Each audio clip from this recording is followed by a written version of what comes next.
planavau, kad šio savaitgalio darbai bus retinti avietės.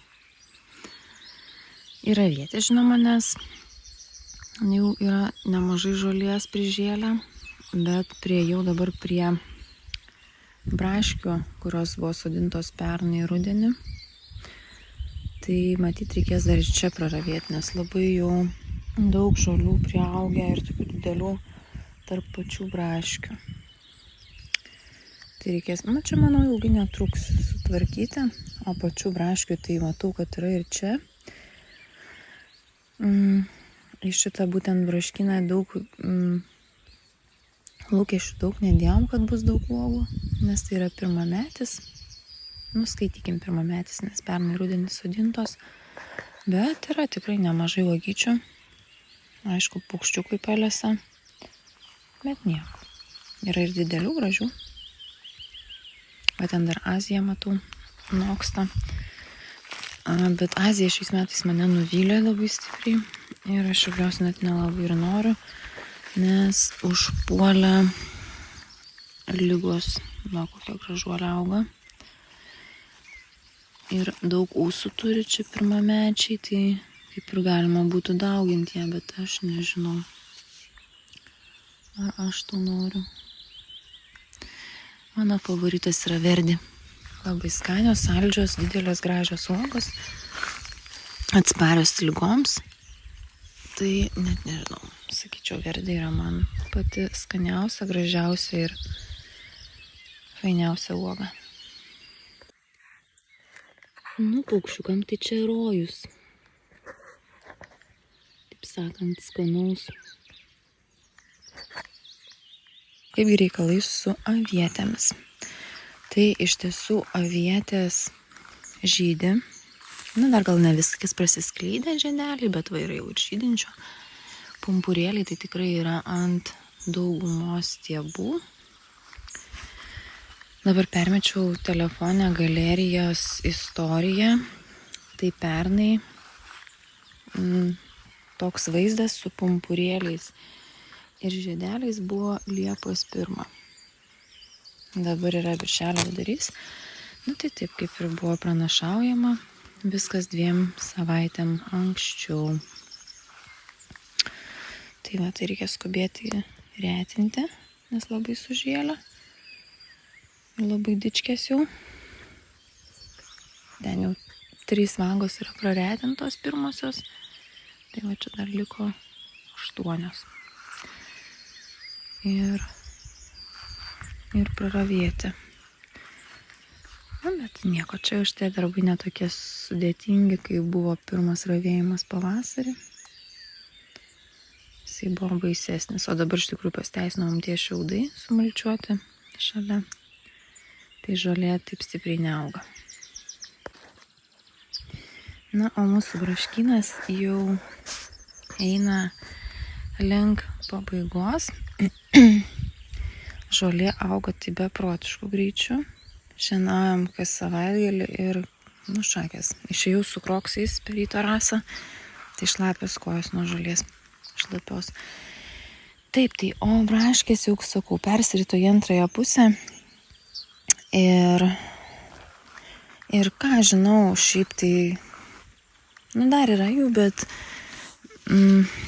nežinau, kiek čia dar savaitę, gal kokią dar pasidžiaugsim. Ir jau bus viskas. Savo atsargoms kažkaip tai nieko nepasigaminau, tai reikia suspėti. Turbūt iš tų paskutinių likusių. Ir kaip sakiau, šiemet Azija mane siaubingai nuvylė. Ją užpuolė, nežinau, kas čia liga, antraknozė, ar kaip jinai ten vadinasi. Tai uogos pradėjo pūti.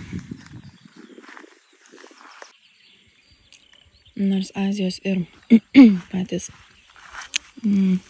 augaliukai pradėjo kažkokie man darytis nelabai gražus. Nežinau, lygos požymiai.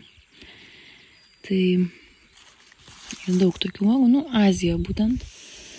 Kitos kaip ir atsparesnės. Ir tikėkime, kad nepersiduos gretimai augančias vagas. O su Azija prastai, net nežinau, ką man daryti su jie. Ar jau čia raut šiais metais, ar dar per žiemą pasitaisys reikalai. Bet šiuo metu tai yra va taip va. Na, tai čia va visiškai šakės. O pernai buvo tokios gražios skanios uogos.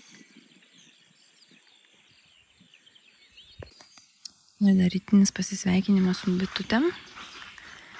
Labas rytas, bitutės. Skraido, dūzgia. Bet medaus nelabai prinešta. Laukiam, kai pradės žydėti avietės.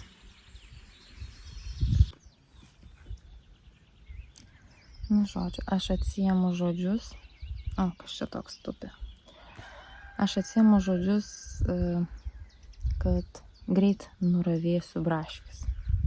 Tai jau yra pusiaudienis, o aš įveikiau dar tik tai pusę. Dabar pasidarė neįtikėtinai karšta. Tai kaip atrodo, taip ir jaučiuosi, žiūri pavargau. Aišku, neravėjau šitas 4 valandas, to 1,5 vagos. Buvom dar su Igniuku išlėkę į mišką žemuogių. Pasistiprinsiu va iš karto vietoj braškę.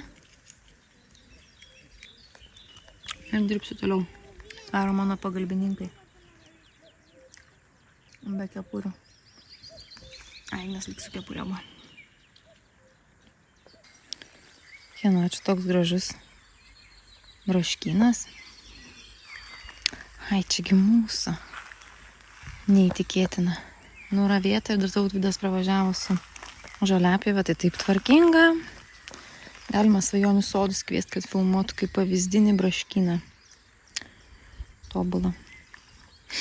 Braškių labai daug atsivėrė dabar raudonumas visas jų, kai nuravėjom. Ir čia nebuvo nei vienos baidyklės paukščiukams, tai čia kažkokį prirašau vieną. Reiktų dar pastatyti kampuose, galuose tai yra. Ir iksai tai avietės. Vėl išlindo saulė. Nuo prieš tai truputėlį apsiniaukė. Aš buvau nuėjus namo pasitepti rankas nuo įdegio, nes jau pradėjo skaudėti nuo saulės. Įspėkite, ar aš pasitepiau jas ar ne. Grįžau atgal ravėti ir tik tada prisiminiau, ko buvau nuėjus.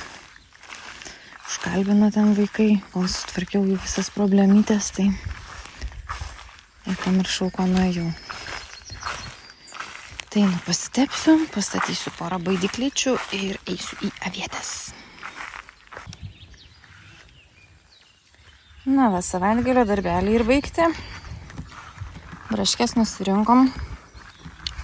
Šiandien jau nebedirbsiu prie aviečių, nes labai vėl karšta. Ir reikės važiuoti namo.